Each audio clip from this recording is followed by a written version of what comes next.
আসসালামু আলাইকুম। আজকে আমরা যে চ্যাপ্টার শুরু করব সেটা হচ্ছে চ্যাপ্টার 6, ঠিক আছে? এবং সেটাকে আমরা বলতে পারি হচ্ছে ফিফো, লিফো এবং অ্যাভারেজ, এই তিনটা জিনিস যেটাকে ইনভেন্টরিজ বলা হয় আর কি। যাই হোক, তো আজকে আমরা ইনশাল্লাহ ফিফো শিখবো, ফিফো কীভাবে করে। ওকে, তো প্রথমে যদি আমি ফিফো বলি বা ফিফো বিষয়টা কী এটা যদি আমি জানতে চাই, ফিফো হচ্ছে ফার্স্ট ইন ফার্স্ট আউট। দেখাই আমি যে ফিফো, এই ফিফো অর্থ হচ্ছে ফার্স্ট, এরপর ইন, ফার্স্ট আউট অর্থ হচ্ছে যেটা প্রথমে, ফার্স্ট ইন যেটা প্রথমে ঢুকবে, ফার্স্ট আউট সেটাকে প্রথমে বের করব। আচ্ছা, এখন আমি যদি এক্সাম্পল হিসেবে বলি যে আমরা ইনভেন্টরিজ মানে একটা বিজনেস তৈরি করতে, আমি একটা বিজনেস করি, সেই বিজনেসে আমি বলতেছি যে এটা হচ্ছে আমি এটা বিজনেস করি। তো এটা তো আমি ডিরেক্ট এভাবে বিজনেস করি না, এটা আমি তৈরি করে পরে বিক্রি করি, ঠিক আছে? তো এটা হচ্ছে আমার ইনভেন্টরিজ হিসেবে, তাই না? বাট এই ইনভেন্টরিজটা যেটাতে আমি বিজনেস করি, এই ইনভেন্টরিজটা তৈরি করতে আমার যে কাঁচা মালগুলো লাগে, ঠিক আছে, ওই কাঁচামালগুলো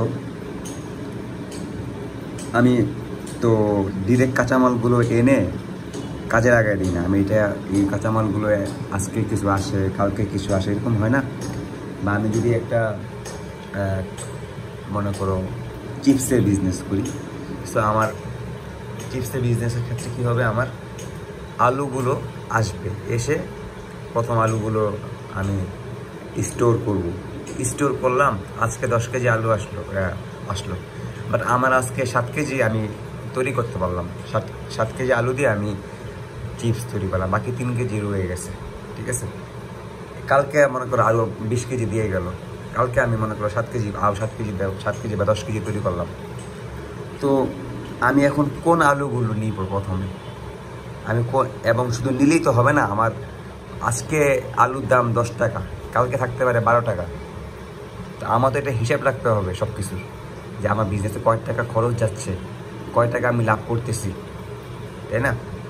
তো এই বিষয়গুলো, এই যে আলুগুলো স্টোর করা, স্টোর থেকে এগুলো নিয়ে যাওয়ার সময় আমাদের একটা কী বলে এটাকে তৈরি করতে হয় যে আজকে কয় কেজি আলু আমার স্টোর থেকে গেল, কয় টাকা দামে আলুগুলো গেল, হ্যাঁ, কোন আলুগুলো গেল। কারণ দেখো, আলু তো পুরানোগুলো যেতে পারে, তাজাগুলো যেতে পারে, তাই না? শুধু আলু ক্ষেত্রে না, সব কিছু ক্ষেত্রে, তাই না? সো এই বিষয়গুলো নোট করতে হয়, একটা সিস্টেমে হিসাব রাখতে হয়। তো এইটাকে হিসাব রাখতে গেলে কয়েকভাবে হিসাব রাখা যায়, সেটা হচ্ছে 3 ভাবে হিসাব রাখা যায়। কীভাবে? ফিফো মানে ফার্স্ট ইন ফার্স্ট আউট, এরপর যদি আমরা বলি সেটা হচ্ছে লিফো, মানে যেটা লাস্টে আসবে সেটা ফার্স্টে যাবে, লাস্ট ইন ফার্স্ট আউট। আর আরেকটা হচ্ছে অ্যাভারেজ। ওকে, তো এই 3টা মেথডই ইনশাল্লাহ আমরা শিখবো।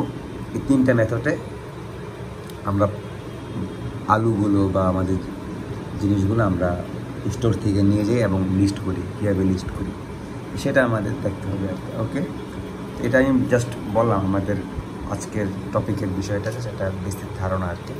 তো আমার ধারণা আমি জানি সম্পূর্ণ সঠিক নয়, আমি যতটুকু পারি অতটুকুই দিছি। আমাদের আরও সুন্দর করে শিখেছিল, বাট আমার এত মনে নেই আর কি, সুন্দরভাবে এই জন্য আমি বলতে পারতেছি না। বাট ইনশাল্লাহ আমি ম্যাথ সুন্দর করে বুঝিয়ে দিতে পারবো ইনশাল্লাহ। ওকে, তো এটা হচ্ছে আমাদের একটা প্র্যাকটিস। ইনশাল্লাহ আমরা এই ম্যাথ দিয়েই ফিফো করব, লিফো করব এবং ইনশাল্লাহ অ্যাভারেজ করব। ওকে, সো শুরু করা যাক। দেখো, ইনভেন্টরি, পারচেস এবং সেল। ওকে, ইনভেন্টরি হচ্ছে আমার জিনিসগুলো, ইনভেন্টরি। তো বলা হচ্ছে যে মার্চের 1 তারিখে আমার কাছে ছিল, আমি কিন্তু কিনি নাই, পারচেস করি নাই, ইনভেন্টরি ছিল, বিগিনিং আমার কাছে ছিল 200 ইউনিট ছিল, এবং প্রত্যেক ইউনিট 4 টাকা করে ছিল, মোট 800 টাকা ছিল। 200 ইউনিট 4 টাকা করে হলে মোট 800 টাকা স্বাভাবিক আমার কাছে ছিল মার্চের 1 তারিখে। আচ্ছা, এরপর কী বলছে দেখুন, এরপর বলছে মার্চের 10 তারিখে আমি পারচেস করছি 500 ইউনিট 4.50 টাকায়, 4.50 টাকা আমি কিনছি। দেখো দাম কিন্তু ইউনিটে বাড়তেছে, মাঝে মাঝে বাড়ে, মাঝে মাঝে কমে, এরকম টাইপের, ঠিক আছে। মোট কয় টাকা? 2250 টাকা। এরপর দেখো আবার 10 তারিখে পারচেস করছি, এরপর দেখো আমার 15 তারিখে আবার সেল করছি 500 ইউনিট। কয় টাকায় সেল করছি এটা কিন্তু লেখা নেই, এটা কারণ আছে, আমরা কারণ জানবো ইনশাল্লাহ। এরপর দেখো আবার 20 তারিখ আমরা আবার কিনছি 400 ইউনিট 4.25 টাকা, 1900 টাকা দিয়ে। এরপর দেখো 20 পর কি 25 তারিখে আবার 400 ইউনিট বিক্রি করছি, আবার 30 তারিখে আমরা 300 ইউনিট কিনছি। এরকম করে আমরা একটা কাজ করছি।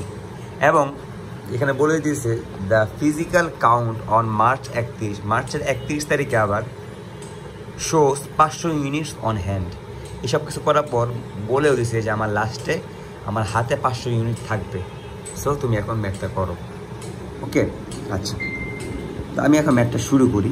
দেখো আমাদের লিফো করার আগে এরকম একটা ছক আঁকা লাগে প্রথমে, যে ছকে ডেট থাকবে প্রথম, ঠিক আছে। এরপর পারচেস থাকবে প্রথমে। পারচেস কি? পারচেস তো আমরা জানি, আমরা যা কিনছি। এরপর কস্ট অফ গুড সোল্ড অথবা ইস্যু, অথবা এটাকে আমরা বলতে পারি সেল, মানে আমি ইস্যু বলতে পারি, কস্ট অফ গুড সোল্ড বলতে পারি, অথবা সেল বলতে পারি, ঠিক আছে। মানে আমি প্রথম পারচেস করলাম কতটুকু, এটা লিখবো এখানে। এরপর সেল করলাম কতটুকু, এটা লিখবো এই জায়গায়। এবং ক্লোজিং ইনভেন্টরি, এবং আমার কাছে থাকতেছে কতটুকু মজুদ। কিনলাম তো যতটুকু কিনি এতটুকু তো আমরা বিক্রি করি না, তাই না? সো কিছু তো থেকে যায়, ওটা আমাদের এই জায়গায় তালিকাভুক্ত করতে হবে। বা যতটুকুই আমরা কিনি ততটুকু তো আমরা মানে ইয়া করার জন্য, আলু যতটুকু কিনলাম অতটুকু তো আমরা পাঠাই না তৈরি করার জন্য, কিছু তো থেকে যায়, তাই না? তো ওইগুলি আমাদের ক্লোজিং ইনভেন্টরি হিসেবে থেকে যাবে, ওকে? আচ্ছা, তো প্রথমে এই ছকটা আমরা তৈরি করতে হবে, উপরে এটা দিতে হবে। তারপর দেখো আমরা কিন্তু দেখছি এখানে কী কী দেওয়া ছিল। এখানে দেওয়া ছিল হচ্ছে তারিখ দিয়েছে। এরপর দেখো এখানে দেওয়া ছিল ইউনিট, এবং পার ইউনিট কত টাকা, এবং মোট কত টাকা, তাই না? তো আমরা এই জিনিসটা এখানে করবো।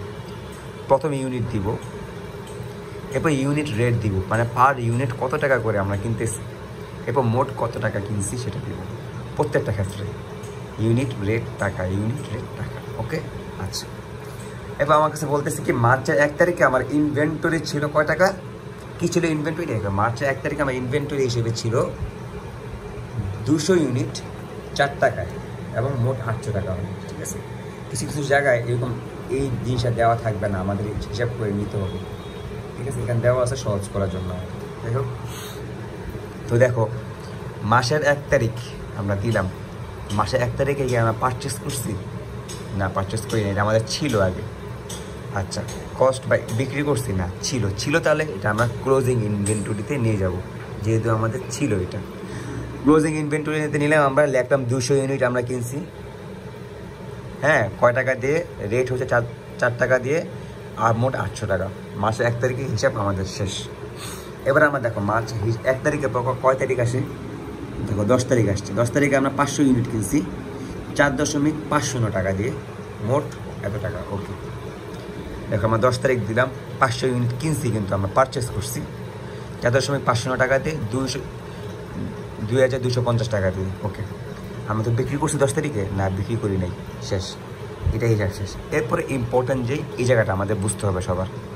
দেখো এখানে আমরা করবো কি, আমার আগে ছিল কত, আগে ছিল 200 ইউনিট 4 টাকা দিয়ে, এখন আমার আরও 500 ইউনিট অ্যাড হয়েছে, কয় টাকা রেট কিন্তু 4.5 টাকা, 500 টাকা, ওকে। আমাদের দুটা কিন্তু আলাদা, ওকে। তো এখন আমরা করবো কি, এই আগে যে 1 তারিখে যে জিনিসটা লিখছি না, যে এটা তো আমাদের ছিল, এটাই হুবহুব আবার বসায় দিব, আবার এখানে বসায় দিব। আমি এখানে হুবহুব বসায় দিচ্ছি কিন্তু, কারণ এটা আমাদের ছিল আগে ক্লোজিং ইনভেন্টরি। এরপর দেখো আমি নতুন যে কিনছি ওটাও এখানে আলাদা করে অ্যাড করতে হবে। অনেকে যোগ করে দিই বা এই করে এগুলি করা যাবে না, আলাদা করে আমাদের অ্যাড করতে হবে। তো আলাদা করে অ্যাড করার পর 500 ইউনিট কিনছি আমি 4.50 টাকা, মোট এত টাকা দিয়ে কিনছি, ঠিক আছে, 2250 টাকা, ওকে। আশা করি আমরা বুঝতে পারছি এই 2 লাইন, ওকে। এরপর দেখো আমরা 15 তারিখে চলে যাব। 15 তারিখে আমরা কী করছি, সেল করছি কি সেল করছি আমরা 500 ইউনিট সেল করছি। এখানে কিন্তু বলে দেওয়া নেই কয় টাকা দিয়ে সেল করছি, কারণ এটা বলে দেওয়া থাকবে না, কারণ তা তো আমাদের ম্যাথ করে দিবেন, তো কোশ্চেন, ঠিক আছে। 500 ইউনিট বিক্রি করছি আমরা, ওকে। এবার 15 তারিখ দিলাম, এই যে 15 তারিখ 500 ইউনিট। আমরা ম্যাথটা শুরু করি। দেখো 500 ইউনিটের যে 15 তারিখ। আচ্ছা 15 তারিখে দেখো আমি বলছি আমি বিক্রি করছি, তো আমার ইস্যু অথবা কস্ট অফ গুড সোল্ড বা সেল, শুধু সেল এখানে যেতে হবে। সেখানে আমি 500 বিক্রি করছি, তো আমরা 500টা আমরা এখানে ছোট করে আগে লিখবো সাইডে বোঝার সুবিধার্থে। ওকে আচ্ছা 500 লেখার পর দেখো একটা জিনিস খেয়াল করো, আমরা কী বলছি, এটা ফিফো। এটা কি method? FIFO, first in first out. তাহলে আমাদের ফার্স্টে কী ছিল? 200 ছিল, আমাদের 200 ইউনিট ছিল 4 টাকা দিয়ে। তো প্রথম আমরা কি 200 ইউনিট বিক্রি করব, আমাদের মোট বিক্রি করতে হবে 500 ইউনিট। তো আমরা প্রথম 200 ইউনিট বিক্রি করলাম 4 টাকা দিয়ে, মোট 800 টাকার জিনিস বিক্রি করলাম। ওকে, এরপর দেখো আরও আমাদের লাগবে কত? 300। আমরা 300, এরপরে 500, এই 500 থেকে এই 200 তো শেষ, বাদ, এটা শেষ, এটা কাহিনি শেষ, এটা শেষ, বিক্রি করে ফেলেছি। এরপরে আমরা এখান থেকে আরও 300 নিব। ঠিক আছে, মানে ফার্স্ট ইন ফার্স্ট আউট মানে কি, আমরা প্রথম যেটা নিব সেটাই। আর লাস্ট ইন লাস্ট আউট আমরা যখন লিফও শিখবো তখন আমরা দেখবো এটা বিপরীত সম্পূর্ণ। বাট এখন আমরা ফার্স্ট ইন ফার্স্ট আউট মানে ফিফোতে থাকি। তো ফিফোতে দেখো এরপর আমরা করলাম কি 500 তো নেওয়া যাবে না, কারণ 500 নিয়ে কী করবো, আমাদের নিতে হবে 300। সো আমরা এখান থেকে 300 নিব। রেট কত? 4.50। রেট 300 নিলাম 4.50 টাকা। তো 4.50 ইন্টু 300 দেওয়ার পর আমাদের আসলো হচ্ছে 1350 টাকা। ঠিক আছে, এরপর আমরা 1350 থেকে 2250কে বিয়োগ করব, যে টাকাটা আসবে সেটা এখানে লিখবো। 300 থেকে 500 বিয়োগ করলে থাকবে 200। আর রেট তো রেট সেম থাকবে, কারণ এই রেটটাই, এটা রেটই তো এটা, তাই না? এটা থাকবে। তো আশা করি আমরা এটাও বুঝতে পারছি 15 তারিখের হিসাবটা। আচ্ছা এখন আমরা 20 তারিখে আসি। 20 তারিখ এখানে কি বলছে? 20 তারিখে বলছে এখানে 400 ইউনিট কিনছে। ঠিক আছে, কয় টাকা রেটে? 4.75 টাকা রেটে। ওকে, 20 তারিখে আমি 400 ইউনিট কিনছি। এই যে 4.75, মোট 1900 টাকার মাল কিনছি আমি। ওকে, আমরা কি বিক্রি করছি কিছু? না, বিক্রি করি নাই। সো আমরা দেখো এখানে আবার করবো, আমি আগেই বলছি, আগে যেটা ছিল সেটা সুন্দর করে আমরা নামিয়ে দিব। আগে যেটা ছিল ক্লোজিং ইনভেন্টরিতে নামিয়ে দিলাম। এরপর নতুন যেটা থাকবে সেটা আমরা অ্যাড করে দিব এখানে আলাদা করে, নিচে অ্যাড করবো, সেমভাবে অ্যাড করলাম। আশা করি এটা আমরা বুঝতে পারছি। এরপর দেখো 20 পর আমরা যাবো কয় তারিখে? 25 তারিখে আমি আবার 400 ইউনিট বিক্রি করছি। ওকে, 25 তারিখে যাই। 25 তারিখে আমি কিছু কিনে নেই, 400 ইউনিট বিক্রি করছি আমি। উপরে 400 ছোটো করে লিখবো স্যার বা মিসের বোঝার সুবিধার্থে। এরপর দেখো আমাদের 400 ইউনিট আমরা বিক্রি করব। তো প্রথমে আমার 200 ইউনিট আগে ছিল আমাদের 4.50 টাকায়, ওই 200 ইউনিট আমরা প্রথমে বিক্রি করলাম এই টাকায়, সেম জিনিস লিখলাম। এরপর এখান থেকে আমরা আরও 200 ইউনিট নেব। 200 ইউনিট নিলাম, এই 4.75 টাকায় গুণ করলাম, এই টাকা বের হলো। দেন আবার আমরা মাইনাস করলাম, এটার সাথে এটা মাইনাস করে থাকলো 200, এটার সাথে এটা মাইনাস করে থাকলো 950। ঠিক আছে, আমরা এটাও বুঝতে পারছি। এরপর আমরা যাবো 30 তারিখে। 30 তারিখে গেলাম। 30 তারিখে 300 ইউনিট কিনছি 5 টাকা রেটে। আচ্ছা 30 তারিখে আমরা 300 ইউনিট কিনলাম 5 টাকা রেটে, মোট 1500 টাকা। এখানে কিছু বিক্রি করে নেই। এখানে কি লিখবো? এই আগেরটা আবার লিখবো 200 ইউনিট এটা লিখবো। এরপর আমরা 300 ইউনিট নিচে লিখে দেবো। শেষ আমাদের ম্যাথ। এরপর আমরা প্রত্যেকটা যোগ করবো। এগুলি না, রেট যোগ করা লাগবে না, প্রত্যেকটা ইউনিট এবং টাকা, ইউনিট টাকা আমরা যোগ করব। যোগ করে লাস্টে আমাদের এই জিনিসটা একটু দেখিয়ে দেওয়া লাগবে।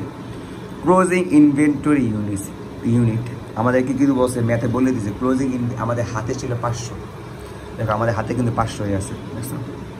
এই দুটা যোগ করে, এখানে কিন্তু সব যোগ করতে হবে না, এখানে আমি লাস্ট দুটো যোগ করবো, লাস্ট দুইটা করতে হবে। বাট এখানে কিন্তু আমার সব যোগ করতে হবে। ওকে, এখানে আমার সব যোগ করতে হবে, এখানে সব যোগ করতে হবে, এখানে সব যোগ করতে হবে, বাট এখানে আমি লাস্ট দুটো যোগ করব।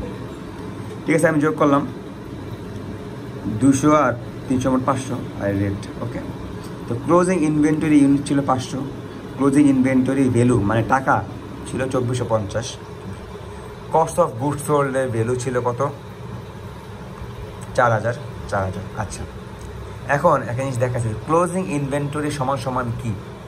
এই যে ক্লোজিং ইনভেন্টরি যে 500 আছে, এটা সমান সমান কি? আমার যদি এখানে বলছে beginning plus purchase minus sale. দেখো ক্লোজিং ইনভেন্টরি মানে 500 ইউনিট আমার লাস্টে ছিল, তো এটা সমান সমান কি হতে পারে? এটা সমান সমান হবে আমার প্রথম যে জিনিসটা ছিল, প্রথম বিগিনিং বিগিনিং প্লাস পারচেস। আমি বিগিনিং ছিল আমার 200, পারচেস ছিল আমার কত 1200, মোট কত 1400। ঠিক আছে, সো 200 আর 1200 মোট 1400 ছিল আমার কি মোট মাল।